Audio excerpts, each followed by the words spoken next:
जय श्री कृष्ण। आप सभी को ज्येष्ठ मास के कृष्ण पक्ष की अपरा एकादशी की ढेरों शुभकामनाएं। प्रिय भक्तों, ये एकादशी अपार धन, अपार वैभव, अपार प्रसिद्धि देने वाली है, इसीलिए अपरा एकादशी इसको कहते हैं। आज के इस वीडियो में हम बात करेंगे कि अपरा एकादशी का व्रत किस दिन किया जाएगा, सूर्य के मुख से अपरा एकादशी कब है, श्रेष्ठ व्रत का दिन कौन सा है और द्वादशी युक्त व्रत कब होगा। साथ ही बताएंगे आपको कि इस एकादशी के व्रत को करने का नियम क्या है, विधि क्या है, विधान क्या है, शास्त्रों में क्या लिखा है कि किस प्रकार से इस एकादशी का व्रत किया जाना चाहिए, पारण किया जाना चाहिए। संपूर्ण त्रिदिवसीय अनुष्ठान होता है एकादशी का, उसकी जानकारी आपको प्रदान की जाएगी। जानकारी ध्यान से सुनिएगा, क्योंकि प्रत्येक एकादशी के अपने अलग नियम होते हैं, अलग विधान होता है। केवल भूखे रह लेना मात्र ही एकादशी का व्रत करना नहीं होता, उसके अतिरिक्त बहुत सारे नियमों का भी आपको पालन करना होता है। प्रत्येक एकादशी की विधि अलग होती है, क्योंकि वो अलग अलग मौसम में, अलग अलग मास में आती है। अलग अलग समय पर अलग अलग वस्तुएं होती हैं जो भगवान को अर्पित की जाती हैं। इसीलिए आपको जानकारी पूरी सुननी चाहिए, अंत तक देखनी चाहिए। आपसे निवेदन है कि वीडियो यदि थोड़ा सा भी अच्छा लगे तो एक बार लाइक अवश्य कर दीजिएगा, क्योंकि आपका एक लाइक हमारे लिए बहुत महत्वपूर्ण होता है। अपने व्रत की सफलता के लिए, प्रभु श्री हरि का आशीर्वाद प्राप्त करने के लिए कमेंट बॉक्स में अवश्य लिखिएगा जय श्री हरि या ओम नमः भगवते वासुदेवाय। आप देख रहे हैं देवभूमि ज्योतिष संस्थान का प्रतिष्ठित यूट्यूब चैनल देवभूमि धार्मिक। हम यहाँ पर जो जानकारी देते हैं वो ज्योतिष शास्त्र, पंचांग और पुराणों पर आधारित होती है। पुराण जो बताते हैं कि कौन सा व्रत किस विधि से करना चाहिए, क्या कथा है, क्या महात्म्य है, वह आपको बताते हैं। और पंचांग तथा ज्योतिष शास्त्र की गणना बताती है कि कौन सा व्रत किस दिन करना है, किस मुहूर्त में करना है, उसके अनुसार आपको इसकी जानकारी देते हैं। तो सभी व्रत और त्योहारों की पंचांग ज्योतिष शास्त्र के अनुसार सही जानकारी प्राप्त करना चाहते हैं तो चैनल को अवश्य ही सब्सक्राइब कर लीजिएगा। सब्सक्राइब करने के बाद एक बेल का निशान बना हुआ आएगा, बेल आइकन कहते हैं उसको। आप बेल आइकन को अवश्य ही प्रेस कीजिएगा, दबा दीजिएगा, तभी आपको हमारे सारे वीडियो मिलेंगे, अन्यथा वीडियोस आपसे छूटते चले जाते हैं। तो सब्सक्राइब कीजिएगा और बेल आइकन को अवश्य ही प्रेस कीजिएगा। आइए अब जानकारी आरंभ करते हैं और बात करते हैं अपरा एकादशी की।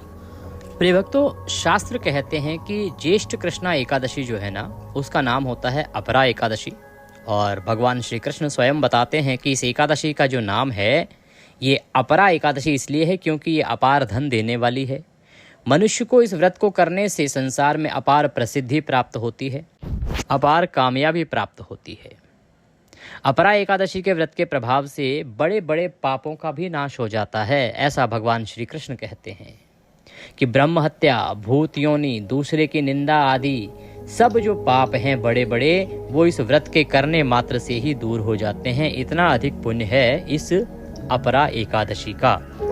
जो व्यक्ति कपटी होता है या जो नकली वैद्य बन जाते हैं, दूसरे की जिंदगी के साथ खेलते हैं, लाइफ के साथ खेलते हैं, जो लोग कम तोलते हैं, जिनकी दुकानें होती हैं, जो लोग कम तोलते हैं, ऐसे लोग, या जो क्षत्रिय युद्ध के मैदान में मृत्यु से डरकर भाग जाते हैं, उनके जो बड़े बड़े पाप हैं उनका भी हरण इस अपरा एकादशी के माध्यम से हो सकता है। ये अपरा एकादशी उनके पापों को भी नष्ट कर सकती है। इतनी अधिक क्षमता, इतनी अधिक महिमा इस अपरा एकादशी की है। इसकी पूजा विधि की बात करेंगे, उससे पहले कुछ सामान्य नियमों की बात कर लेते हैं। प्रिय भक्तों, एकादशी का जो व्रत होता है ना, ये एक दिन का कोई व्रत नहीं होता, ये एक त्रिदिवसीय विधान होता है, जिसमें 3 दिन का पूरा विधान होता है कि एक दिन पहले क्या किया जाएगा, उसके बाद क्या किया जाएगा और अंतिम दिन पारण किस प्रकार से होगा। और 3 ही दिनों के इसके नियम होते हैं जिनका पालन हमें अवश्य रूप से कर लेना चाहिए। तो आइए पहले संक्षेप में हम आपको बता देते हैं कि आने वाली एकादशी के प्रथम दिन के नियम क्या हैं। प्रिय भक्त, प्रथम दिन अर्थात दशमी तिथि को, जिस दिन आप व्रत कर रहे हैं उससे एक दिन पहले आपको कुछ वस्तुओं का त्याग कर देना चाहिए। उनमें प्रमुख रूप से है मसूर की दाल, चने की दाल, चने का शाक, हरी पत्तेदार सब्जियां। और इस एकादशी पर विशेष रूप से आपको त्याग करना है बैगन का, गोभी का और मूली का। ये अपरा एकादशी के लिए है कि अपरा एकादशी से एक दिन पहले आपको इन वस्तुओं का भी त्याग कर देना चाहिए, क्योंकि कुछ वस्तुएं ऐसी होती हैं जो किसी एकादशी के नियम में आती हैं, किसी में नहीं आती हैं। कुछ ऐसी होती हैं जो सभी के नियम में आती हैं। सभी के नियम में आने वाली हमने आपको बताई मसूर की दाल, चने की दाल, चने का शाक, हरी पत्तेदार सब्जियां, शहद, ये जो है सभी एकादशियों पर वर्जित बताए गए हैं। परंतु इस एकादशी पर विशेष रूप से 2 सब्जियां और हैं जो आपको नहीं खानी चाहिए। उनमें एक है गोभी, एक बैगन और मूली। इनको अपरा एकादशी पर विशेष रूप से त्याज्य बताया गया है कि त्याग देना चाहिए। इसके अतिरिक्त मांस मदिरा का सेवन आपको दशमी तिथि से पहले ही त्याग देना चाहिए। यदि कोई ग्रहण करता है तो वह घोर नरक को जाता है। ऐसा देखा गया है कि सामान्यतः लोग व्रत के एक दिन पहले खूब खाते हैं, पीते हैं। उनको लगता है कि कल तो हमारा व्रत है, आज ही खा पी लेते हैं। यह अनुचित व्यवहार है यदि आप एकादशी का व्रत कर रहे हैं तो, क्योंकि एकादशी का जो व्रत है इसमें 3 दिन का विधान है। इसमें ऐसा नहीं है कि आज आप जो मर्जी खा लो और सुबह उठ के फिर आप व्रत कर लो। इसका जो नियम है वो ये है कि आपको एक दिन पहले ही चीज़ों का त्याग कर देना होता है। साथ ही एक दिन पहले ही आपको रात्रि के आहार का त्याग करना होता है। रात्रि के आहार में मुख्य रूप से अन्न का त्याग करना होता है। एक दिन पहले ही आप अन्न, रात्रि का अन्न अर्थात एक समय भोजन का विधान बताया गया है। तामसिक जो पदार्थ हैं, लहसुन, प्याज आदि, उनका प्रयोग पूर्णतः वर्जित है। उनका प्रयोग नहीं होना चाहिए। ये वो वस्तुएं हैं, ये वो चीज़ें हैं जो आपको एक दिन पहले छोड़ देनी है और ये वो कार्य हैं जो एक दिन पहले आपको करने हैं। अब बात आती है कि एकादशी वाले दिन क्या करेंगे। देखिए, एक दिन पहले इन वस्तुओं का त्याग करके नियमों का पालन करते हुए आप रात्रि को दंत धावन आदि करके अर्थात टूथब्रश आदि करके सोएंगे, जिससे कि अन्न का कोई भी दाना आपके मुंह में ना रहे। इसमें एक बात हम यहाँ अपनी तरफ से बताना चाहेंगे कि आज के समय पर आप सभी में से बहुत सारे लोगों की बहुत सारी दवाइयाँ चल रही होती हैं, बहुत सारी मेडिकेशंस होती हैं। तो उस अवस्था में यदि आपके साथ कोई शारीरिक परेशानी है तो आप कृपया ऐसा ना कीजिएगा कि ज़बरदस्ती अपने साथ ऐसा करें जिससे कि भूखा रहना पड़े और उससे आपको कोई नुकसान हो। क्योंकि पहले अपने शरीर की क्षमता को देखिए, उसके बाद व्रत कीजिएगा। और परमात्मा कभी ऐसा नहीं कहते कि आप अपनी शारीरिक क्षमता के विरुद्ध कार्य करें। भगवान कभी आपको कष्ट नहीं देना चाहते, इसका ध्यान रखिएगा। ये ठीक है कि कठिन व्रत करने से साधना कठिन होती है, परंतु ऐसा नहीं है कि जानबूझ के भगवान ये चाहते हैं कि आप जब मृत्यु की सैया पर लेट जाएंगे तभी हम आपको प्रसन्न होंगे। तो आप ऐसे जबरदस्ती मत कीजिएगा। आप उस अवस्था में खा लीजिएगा। कोई ऐसी दवाइयाँ आपकी हैं जिसमें कि अधिक समय तक भूखे नहीं रह सकते, तो आप रात्रि को आहार ले लीजिएगा और इस नियम की अवहेलना आप कर सकते हैं। आज के समय में अगर देखा जाए तो बहुत सारे लोग इस नियम को नहीं मानते हैं, और जिन लोगों को शारीरिक अक्षमता है इस बारे में, उनके लिए हम भी यही कहेंगे कि उसमें कोई दोष ना माने। आप रात्रि को आहार ले लीजिए, पर शुद्धि का ध्यान रखिएगा। शुद्ध आहार लीजिएगा, सात्विक आहार लीजिएगा, और ब्रह्मचर्य का पालन आपने इस दिन से ही आरंभ कर देना है। व्रत के एक दिन पहले से ही ब्रह्मचर्य धारण करना है, जो कि आपका पारण तक रहना चाहिए। ये एक अनिवार्य नियम है। इस पर हमारे बहुत सारे जो है कमेंट आते हैं, हमारे बहुत सारे दर्शक हैं जो पूछते हैं, कई बार उनसे ऐसा कुछ हो जाता है। तो इसका ध्यान रखिएगा कि आप इस नियम का पालन अवश्य करें। एकादशी के व्रत में ब्रह्मचर्य को निभाना अनिवार्यता है, और न केवल एकादशी के व्रत में जो व्रत किए जाते हैं उनमें ब्रह्मचर्य का ध्यान रखना ही चाहिए, क्योंकि व्रत जो है वो भगवान की साधना है। साधना में अगर काम वासना बीच में आती है तो ये मानिए कि आपकी साधना भंग हुई है, और साधना भंग होती है तो उससे शुभ परिणाम आपको प्राप्त नहीं होते हैं। जिस उद्देश्य की पूर्ति के लिए आपने व्रत किया है वह कभी फलीभूत नहीं होता है। भगवान की आराधना में इस प्रकार की गलती आपसे नहीं होनी चाहिए। अनजाने में हुई गलतियों के लिए क्षमा याचना होती है, प्रार्थना होती है। उसके विषय में हम समय समय पर आपको बताते हैं। जब भी आप कमेंट करके पूछते हैं तो कि इसका क्या उपाय हो सकता है अगर ये गलती हो गई है तो। परंतु जानबूझ के यदि किया जाए, आपको ज्ञात है कि व्रत में ये नहीं करना चाहिए, और फिर भी अगर आप ऐसा करते हैं तो उसके लिए कोई क्षमा नहीं है। वह एक प्रकार से अपराध की श्रेणी में है कि आपने भगवान को एक प्रकार से धोखा दिया है। भगवान के साथ धोखा करना उचित नहीं है, ये आपको ध्यान रखना चाहिए। आइए अब हम आगे बढ़ते हैं, बात करेंगे पूजा विधि की और एकादशी व्रत वाले दिन के नियमों की। तो एकादशी का व्रत जिस दिन आप कर रहे हैं उस दिन आपको सूर्योदय से पहले अवश्य ही उठ जाना चाहिए। उठने के बाद स्नान आदि करके स्वच्छ वस्त्र धारण कीजिए। स्वच्छ वस्त्र धारण करने के बाद आप भगवान का पूजन करेंगे। ध्यान रखिएगा, जेठ का महीना है, गर्म पानी से आपको स्नान नहीं करना चाहिए। शुद्ध ठंडे जल से आपको स्नान करना चाहिए। गंगा स्नान का इस माह में बहुत अधिक फल है। अगर संभव है तो एकादशी के दिन आप अपने नहाने के पानी में गंगा जल मिला के स्नान करें, यह अति कल्याणकारी आपके लिए रहेगा। स्नान आदि के बाद आप सूर्य देव को जल अवश्य दीजिएगा। सूर्य देव को जल देने के बाद आपका जो भी पूजा स्थल है वहाँ की साफ सफाई कीजिए। जहाँ आपने पूजन करना है उस स्थान पर आसन लगाइए, सारी सामग्री एकत्र कीजिए। अब बात आती है इसमें सामग्री आपको क्या क्या चाहिए। अपरा एकादशी के व्रत पूजन के लिए आपके पास भगवान श्री हरि की कोई तस्वीर या प्रतिमा होनी चाहिए। एक चौकी हो तो चौकी लीजिएगा। पीला वस्त्र अगर उस पर बिछाने के लिए मिले तो बहुत उत्तम है, वो भी ले लीजिएगा। इसके अतिरिक्त रौली, मौली, पान, सुपारी, लौंग, इलायची, धूप, दीप, नैवेद्य भगवान को अर्पित करने के लिए जनेऊ ले लीजिएगा, यज्ञोपवीत कहते हैं। इसके अतिरिक्त फूलों की माला, खुले फूल और इत्र, ये सामग्री आपके पास होनी चाहिए। भोग में अर्पित करने के लिए आप कोई मिठाई ले लीजिएगा, फल ले लीजिएगा और कुछ ना हो तो मिश्री ले लीजिएगा। एक तांबे का लोटा आपके पास अवश्य होना चाहिए। ये है सामग्री जो आपको एक दिन पहले ही ला के रख लेनी है। जो आपके पास ना हो उसको, बाकी तो ज़्यादातर सामग्री आपके घर में उपलब्ध होती ही है। सामान्य सी पूजन सामग्री है ये। अब आप व्रत वाले दिन सारी सामग्री एकत्र कर लीजिए, आसन लगा के बैठ जाइए। तांबे का जो लोटा है ना, उसको अच्छे से मांझ लीजिए। उसमें पहले थोड़ा गंगा जल भरिए, फिर उसमें शुद्ध जल भरिए। और सर्वप्रथम अब हम सामग्री का और उस स्थान का पवित्रीकरण करेंगे, शुद्धिकरण करेंगे जहाँ पर आपने बैठ के पूजन करना है। तो एक पुष्प ले लीजिए और उस फूल को लोटे में जो जल है उसमें डुबोइए और सभी सामग्री पर और स्थान पर छींटे दीजिए। इससे क्या होगा कि उस सामग्री का और स्थान का शुद्धिकरण हो जाएगा। ओम पवित्रोह पवित्रवांग सर्वांग वस्तांगतो पीवाम यह स्मरेत पुंडरीकाक्षम सवयंतरः शुचिः ओम। इस प्रकार से आपने छींटे देकर उस सभी सामग्री का और स्थान का शुद्धिकरण किया है, पवित्रीकरण किया है। अब भगवान की स्थापना करेंगे। स्थापना करने के लिए चौकी लीजिए। चौकी पर पीला वस्त्र है तो पीला वस्त्र बिछाइए और भगवान को आसन के रूप में पुष्प निवेदित कीजिए। हाथ में पुष्प लीजिए, भगवान से निवेदन कीजिए कि हे प्रभु, ये पुष्प हम आपको आसन के रूप में अर्पित कर रहे हैं। आप इस आसन रूपी पुष्प पर विराजमान हो और हमारे इस पूजा को स्वीकार करें। इस प्रकार से निवेदन करते हुए वह पुष्प भगवान को अर्पित कीजिए। भगवान की तस्वीर को स्थापित कीजिए। तस्वीर नहीं है, प्रतिमा है, तो प्रतिमा को स्थापित कीजिए।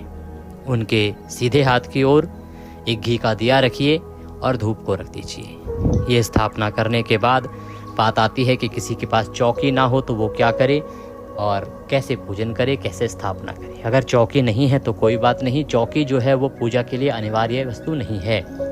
आपके पास चौकी नहीं है तो जो भी उपयुक्त स्थान है आपके मंदिर में या आप जहाँ पूजन करते हैं वहाँ आप शुद्धि के साथ उस स्थान की शुद्धिकरण करके जो विधि बताई है, पुष्प निवेदित कीजिए भगवान को आसन के रूप में और वहाँ पर तस्वीर या प्रतिमा अर्पित कर लीजिए। कुछ लोग कहते हैं पृथ्वी पर, हाँ, पृथ्वी पर रखकर भी आप पूजन कर सकते हैं, क्योंकि आप भगवान को पृथ्वी पर नहीं रख रहे। वो तो आपको दिख रहा है कि आपने जमीन पे रखा है। आपका भाव तो पुष्प है ना। आप तो फूल दे रहे हैं भगवान को आसन के लिए कि भगवान आप ये फूलों का आसन लीजिए और इस पर विराजमान होइए। तो आप पृथ्वी पर नहीं, आप आसन पर बिठा रहे हैं उनको, तो कोई दोष नहीं है। यदि किसी का कच्चा मकान भी हो तो वह भी उस स्थान को अच्छे से साफ कर ले, उसको अच्छे से लीप ले और वहाँ पर इसी विधि से भगवान की स्थापना करें। पुष्प अर्पित करके आसन दें और भगवान को स्थापित करें। स्थापना करने के बाद अब आप अपने सीधे हाथ में जल लीजिए और हाथ धो लीजिए। जो लोटे में जल है, एक चम्मच से जल अपने सीधे हाथ में लीजिए। हस्तो प्रक्षालनम, हाथ धो लीजिए। अब एक एक मंत्र पर आपको 3 बार जल अर्पण करना है, अपने आप को पीना है। क्यों? क्योंकि आपको भगवान की पूजा करने से पहले स्वयं पूजा के योग्य होना होता है। जैसे भगवान को स्थापित करने के लिए पहले हमने शुद्धिकरण किया स्थान का, सामग्री का, वैसे ही हमें स्वयं भी अब पूजा के योग्य होना होगा। तभी हम भगवान को चीज़ें अर्पित कर सकते हैं अपने हाथों से, तभी हम पूजन कर सकते हैं। अपने सीधे हाथ पर एक एक चम्मच जल लीजिएगा 3 बार और 3 मंत्रों के साथ उसको पी लीजिएगा। ओम माधवाय नमः जल लीजिए, पी जाइए। ओम केशवाय नमः जल लीजिए, पी जाइए। ओम नारायणाय नमः जल लीजिए, पी जाइए। ओम ऋषिकेशाय नमो नमः। हस्तौ प्रक्षालनम, हाथ धो लीजिए।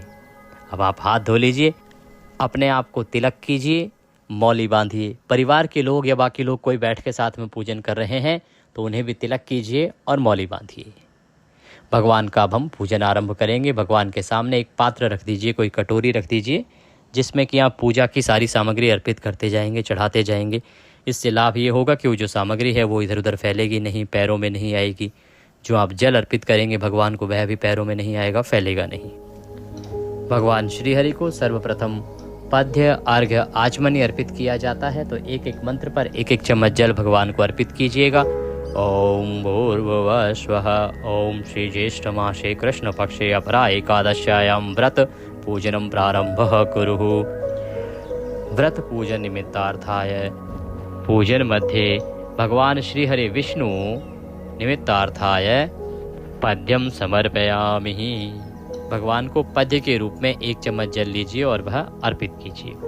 ओम भूर्भुवः स्वः श्री नारायणाय नमः। अर्घ्यम समर्पयामि। अर्घ्य के रूप में एक चम्मच जल लीजिए, अर्पित कीजिए भगवान को। ओम भूर्भुवः स्वः श्री नारायणाय नमः। आचमनिम समर्पयामि। अब जल आचमनी के रूप में एक चम्मच जल लीजिए और भगवान को अर्पित कीजिए। अब भगवान को स्नान कराएंगे। प्रेम से स्नान कराने के लिए जल अर्पित करेंगे। जिनके पास प्रतिमा है वो प्रतिमा को स्नान कराएंगे, और जिनके पास प्रतिमा नहीं है वो भगवान को एक एक चम्मच जल अर्पित करेंगे तस्वीर के सामने रखे हुए पात्र में। ओम भूर्भुवः स्वः श्री नारायणाय नमः। स्नान निमित्तार्थाय शुद्ध जलम समर्पयामि। शुद्ध जल अर्पित कीजिए स्नान के लिए। स्नान कराने के बाद पंचामृत स्नानम, पंचामृत से स्नान कराएं। पंचामृत से स्नान कैसे होगा? पंचामृत बनाइए कच्चा दूध, दही, घी, शहद और शक्कर से पंचामृत बना लीजिए। पंचामृत बना के और वह पुष्प पर लगाइए। अगर आपके पास तस्वीर है तो पुष्प पर लगाइए और वह अर्पित कर दीजिए। ओम भूर्भुवः स्वः श्री नारायणाय नमः। पंचामृतम समर्पयामि। पंचामृत अर्पित कीजिए भगवान को। पंचामृत अर्पित करने के बाद अब शुद्ध्योदक स्नान कराएंगे। पुनः शुद्ध जल से स्नान कराइएगा। ओम भूर्भुवः स्वः श्री नारायणाय नमः। शुद्ध्योदक स्नान निमित्तार्थाय शुद्ध जलम समर्पयामि। शुद्ध जल अर्पित कीजिए भगवान को। स्नान कराने के बाद वस्त्र अर्पित करेंगे। वस्त्र के रूप में एक मौली का टुकड़ा तोड़िएगा और वह भगवान को अर्पित कीजिएगा। ओम भूर्भुवः स्वः श्री माधवाय नमः। वस्त्रम समर्पयामि। वस्त्रम उपवस्त्रम यज्ञोपवीतम। जनेऊ लीजिएगा, आपके पास जनेऊ अगर है तो जनेऊ लीजिएगा, उस पर रौली लगा लीजिएगा और वह अर्पित कीजिएगा। ओम भूर्भुवः स्वः श्री माधवाय नमः। यज्ञोपवीतम समर्पयामि। यज्ञोपवीत अर्पित कीजिए। यज्ञोपवीत अर्पित करने के बाद अब भगवान को आप तिलक करेंगे। तिलक करने के लिए रौली कुमकुम आदि लीजिए, तिलक कीजिए। ओम भूर्भुवः स्वः श्री नारायणाय नमः। तिलकम समर्पयामि। तिलकम तिलकान्ते अक्षतम पान्तु पुष्पाणि पान्तु। भगवान को अब पुष्प अर्पित करेंगे। फूलों की माला लीजिएगा, माला है तो, और पुष्प है तो पुष्प अर्पित कीजिएगा। ओम भूर्भुवः स्वः श्री केशवाय नमः। पुष्पम समर्पयामि। माल्यार्पणम कुरुः। पुष्प अर्पित कीजिए। अगर माला है तो माला पहनाइए। माल्यार्पण के बाद अब भगवान को इत्र लगा दीजिए। इत्र को आप किसी फूल पर लगा लीजिए या रुई पर लगा लीजिए और वह अर्पित कीजिएगा। ओम भूर्भुवः स्वः श्री नारायणाय नमः। इत्रम समर्पयामि। इत्र अर्पित करके अब भगवान को आप भोग लगाएंगे। नैवेद्य कहते हैं उसको। तो अगर कोई मिठाई आप लाए हैं तो वह चढ़ाइएगा, अन्यथा फल ले लीजिएगा, फल चढ़ाइएगा। कुछ ना हो तो मिश्री लीजिएगा और मिश्री अर्पित कीजिएगा। ओम भूर्भुवः स्वः श्री नारायणाय नमः। नैवेद्यम समर्पयामि। नैवेद्य के बाद जल आचमनी कराएंगे भगवान को। जल आचमनी कराने के लिए एक चम्मच में जल लीजिए, अर्पित कीजिएगा। ओम भूर्भुवः स्वः श्री नारायणाय नमः। जल आचमनिम समर्पयामि। जल आचमनी के बाद तांबूल अर्पित किया जाता है। तांबूल क्या है? एक पान का पत्ता लीजिएगा, उसमें 2 लौंग, 2 इलायची और 1 सुपारी रखिएगा और वह अर्पित कीजिएगा। ओम भूर्भुवः स्वः श्री नारायणाय नमः। तांबूलम समर्पयामि। तांबूलम पूंगी फलम शुभ दक्षिणायाम शुभदो वरदो भवः। अब आप जो भी दक्षिणा है आपके पास जो अर्पित करना चाहते हैं वह दक्षिणा अर्पित कीजिएगा भगवान को तांबूल के बाद। ओम भूर्भुवः स्वः श्री नारायणाय नमः। शुभ दक्षिणायाम समर्पयामि। दक्षिणा अर्पित कीजिए, हाथ जोड़ के भगवान को नमस्कार कीजिए, प्रणाम कीजिए। इसके बाद आपने कथा सुननी है एकादशी की, अपरा एकादशी की कथा, जो सही कथा होगी वही सुनिएगा। और विष्णु सहस्त्र नाम का पाठ सुनना है, ये अवश्य है जो एकादशी पर सुनना चाहिए। आपके लिए संभव हो तो आप नारायण कवच भी सुनिएगा, आपके लिए कल्याणकारी रहेगा। ये तीनों ही वीडियो हम प्रत्येक एकादशी पर अपलोड करते हैं आपके लिए। तो चैनल पर नए हैं तो सब्सक्राइब अवश्य कर लीजिएगा, क्योंकि यूट्यूब पर जब आप कथा सुनते हैं ना तो आपको सावधान रहने की आवश्यकता होती है। बहुत से चैनल ऐसे हैं जिनका ना तो पंडिताई से कुछ लेना देना है, ना ज्योतिष से। वो किसी भी कथा को किसी भी नाम से चला देते हैं और उसका नुकसान आपको होता है, हानि आपको होती है, क्योंकि व्रत आपका खराब होता है। तो सही चैनल का चुनाव कीजिए, सही कथा सुनिएगा जो पुराणों में वर्णित है, जो किसी एकादशी की सही कथा होती है, और उसके अनुसार ही आप नियमों का पालन कीजिएगा। तो सही कथा सुनने के लिए चैनल पर नए हैं तो सब्सक्राइब अवश्य कर लीजिए, और सब्सक्राइब करने के बाद बेल आइकन, एक बेल का निशान बना हुआ आता है, घंटी का निशान, उसको अवश्य दबाइएगा। तभी आपको जो वीडियोस हैं वो सारे प्राप्त होते हैं, वरना वीडियोस बीच बीच में छूट जाते हैं, आपसे जानकारी छूट जाएगी। सब्सक्राइब करें और बेल आइकन को प्रेस करें। आपसे अनुरोध है कि वीडियो को यदि अभी तक लाइक नहीं किया है तो कृपया एक बार लाइक अवश्य कर दीजिए। हम जानकारी को आगे बढ़ाते हैं। कथा श्रवण करने के बाद, शस्त्र नाम सुनने के बाद अब आप भगवान की आरती कीजिएगा, फल का भोग लगाइएगा।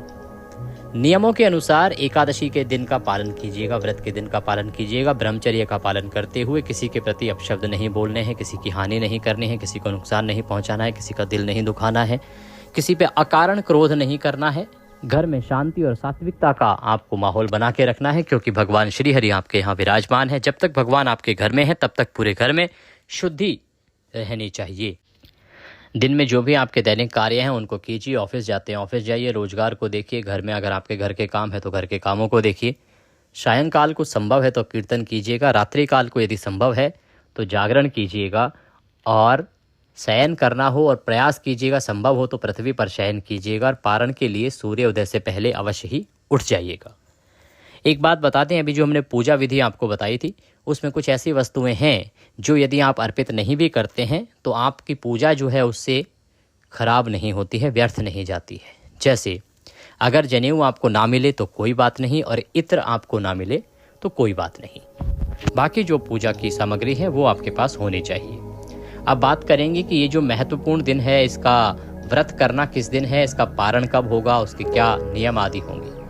तो प्रिय भक्तों, ये जो आने वाली एकादशी है ना, ये इस बार बहुत सारे शुभ योग अपने साथ लेके आ रही है। बहुत सारे शुभ योग इस दिन बन रहे हैं। इस दिन आयुष्मान योग बन रहा है, प्रीति योग बन रहा है, और साथ ही बुध आदित्य राज योग भी बन रहा है। ग्रहों की अवस्था कुछ इतनी उत्तम होने जा रही है इस बार कि इतने सारे अच्छे शुभ योग इस दिन बन रहे हैं। तो आप इस एकादशी पर बनने वाले शुभ योगों का लाभ लीजिएगा, भगवान की पूजा कीजिएगा, विष्णु सहस्त्र नाम का पाठ अवश्य सुनिएगा। वो आपके लिए इन सभी योगों में अति कल्याणकारी और अति पुण्यदायी रहेगा। बात करें कि व्रत किस दिन किया जाएगा, तो एकादशी जो तिथि है वो आरंभ हो रही है 22 तारीख को रात्रि को 1:13 पर, और ये समाप्त होगी 23 तारीख को रात को 11:30 पर। तो ऐसे में 23 तारीख को जो अपरा एकादशी है ना, वो सूर्य के मुख से रहेगी, अर्थात उदया तिथि मान के अनुसार 23 मई को एकादशी होगी। अब व्रत किस दिन किया जाएगा? देखिए, उत्तम व्रत जो है वो होता है जो सूर्य के मुख से एकादशी में हो और उसमें द्वादशी भी आ रही हो। तो 23 तारीख को एकादशी सूर्य के मुख से है और 23 को ही द्वादशी भी रात्रि को आ ही रही है। तो इसीलिए 23 तारीख को जो है उत्तम व्रत होगा, द्वादशी युक्ता व्रत होगा, श्रेष्ठ व्रत रहेगा इस आने वाली अपरा एकादशी का। और दिन शुक्रवार का है, इसीलिए माता लक्ष्मी की पूजा भी आपके लिए अति कल्याणकारी होने वाली है। अब बात करते हैं कि पूजा के लिए शुभ मुहूर्त क्या रहेगा। शुभ मुहूर्त जो है वो सूर्योदय के साथ ही आरंभ हो जाएगा, क्योंकि शुक्रवार को पहले चर लग्न का चौघड़िया है, फिर लाभ का रहेगा, फिर अमृत का रहेगा, और ये आपका चलेगा 10 बजे तक। फिर 10 से और 1.5 घंटे के लिए 11:30 बजे तक काल का चौघड़िया है, इसमें पूजा पाठ नहीं करने चाहिए। उसके बाद शुभ का चौघड़िया फिर 1.5 घंटे के लिए आएगा, उसमें आप पूजा पाठ कीजिएगा 11:30 से 1 बजे तक। ये है शुभ समय पूजा के लिए। बात करते हैं कि जो पारण है वो कब करना है। तो प्रिय भक्तों, देखिए, पारण का जो नियम है वो कहता है कि पारण व्रत के अगले दिन किया जाना चाहिए, द्वादशी तिथि में किया जाना चाहिए और सूर्योदय के बाद किया जाना चाहिए। द्वादशी तिथि में भी जो पहले 5.5 घंटे होते हैं ना, वो हरिवासर का समय होता है, इसीलिए उस हरिवासर के समय में आपको पारण नहीं करना चाहिए। इन सभी नियमों को ध्यान में रखते हुए पारण के लिए शुभ समय रहेगा अगले दिन 24 मई को सुबह 5:30 बजे से और 8 बजे तक। जानकारी थोड़ी भी अच्छी लगी हो तो कृपया लाइक अवश्य कर दीजिएगा। वीडियो को अधिक से अधिक लोगों तक शेयर कीजिए, जिससे कि ज़्यादा से ज़्यादा लोग इसका लाभ ले सकें, सही जानकारी प्राप्त कर सकें। भगवान सब पर कृपा करें। हरे कृष्ण।